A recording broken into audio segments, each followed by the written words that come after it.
Question 2 part 5 पढ़िए question कह रहा है a lending library has a fix charge for the first 3 days and additional charge for each day thereafter. तो एक library है जहाँ पर आपको एक फिक्स चार्ज देना है किसी पर्टिकुलर बुक के लिए जो कि पहले 3 दिन के लिए फिक्स है। ओके, सो फर्स्ट 3 days के लिए अगर आप बुक रखते हैं तो एक आपको फिक्स अमाउंट पे करना होगा और उसके बाद आपको पर डे के हिसाब से पे करना होगा। ओके, आगे क्वेश्चन में कह रहा है Sarita paid 27 rupees for a book kept for 7 days while Susy paid 21 rupees for book she kept for 5 days। Okay, ठीक है, दो कंडीशंस आपको दी हुई हैं और आपको क्या फाइंड करना है, find the fix charge and the charge for each extra day. So आपको x मानना है, y मानना है, क्या मानेंगे आप, क्या अज्यूम करेंगे आप। तो मैंने क्या बताया है आपको, जो भी आपसे पूछा गया है उसको आप अज्यूम कर लेंगे। So in this question we have to find the fix charge and the charge for each extra day. So we will assume let be fix charge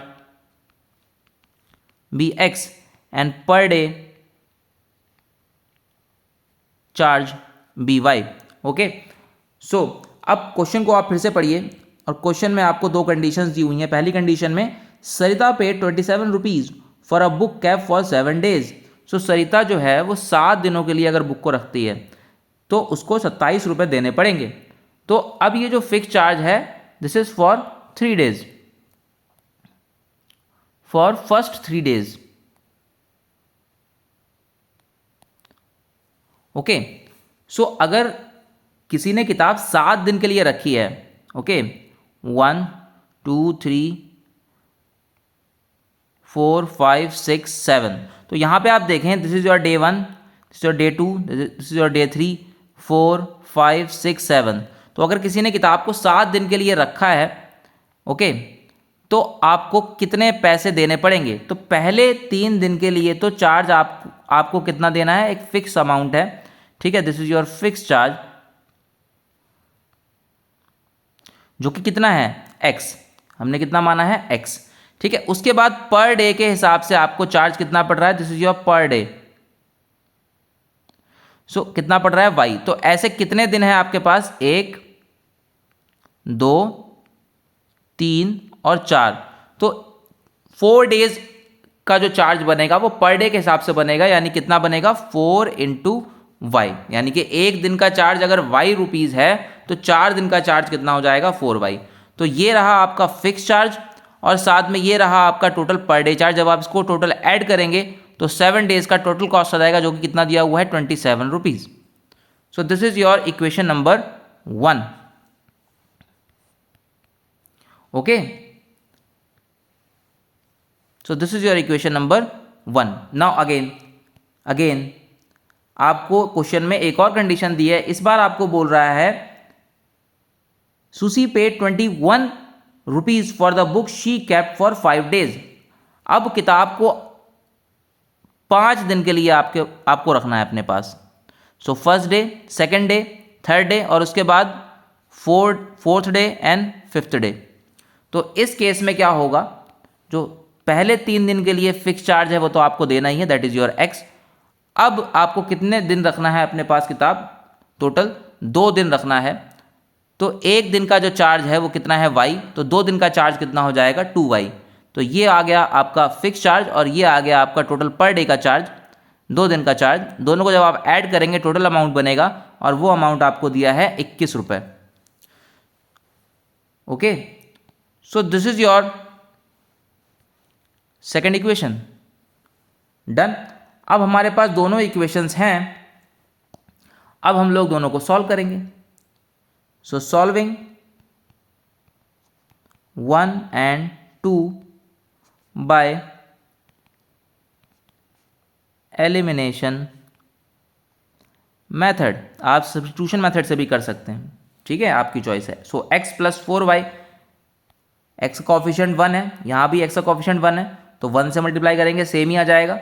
so ये हो जाएगा 1x plus 4y is equal to 27 और ये हो जाएगा 1x plus 2y is equal to 21। Okay, sign change करेंगे, plus will become minus, plus will become minus, plus will become minus, so this will cancel out. So this will become 4 minus 2 is 2y और यहाँ पर ये हो जाएगा 6। So y is equal to 6/2.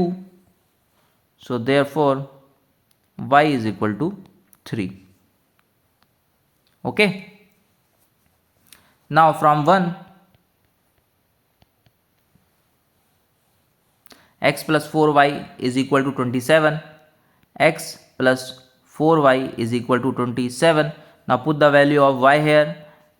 4 into 3 is equal to 27. So x plus 12 is equal to 27.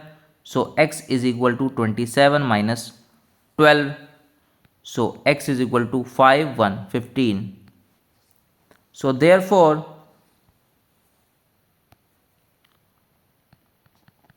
fixed charge is equal to x, that is your 15 rupees. Okay, and per day charge is equal to y.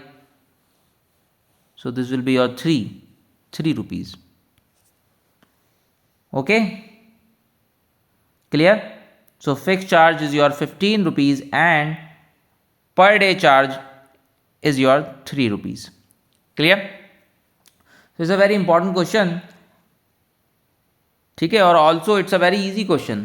Clear? तो इसको आप mark कर लीजिए important. May be 4th chapter में भी इस तरह का एक सवाल आएगा. ठीक है ना? तो वहाँ पर भी हम करेंगे और ये बहुत इजी क्वेश्चन था. Clear? So mark it important. Okay, so this concludes your chapter 3, जिसमें हमने सीखा, क्या क्या सीखा हमने, एक बार एक क्विक रिकैप कर लेते हैं इस पूरे चैप्टर का. Then we will start the next chapter, that is your chapter 4. So इस चैप्टर में हमने सीखा सबसे पहले how to solve a pair of linear equations in 2 variable. और कितने मेथड सीखे हमने? सबसे पहले हमने देखा ग्राफिकल मेथड, उसके बाद हमने सीखा सब्स्टिट्यूशन मेथड, उसके बाद हमने सीखा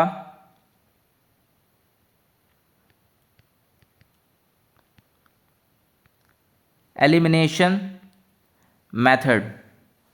ओके, और उसके बाद हमने देखी बहुत सारी वर्ड प्रॉब्लम्स. ओके, और ग्राफिकल मेथड में कुछ चीज़ें हमने देखी जो हमारे 3 केसेस थे, 3 केसेस.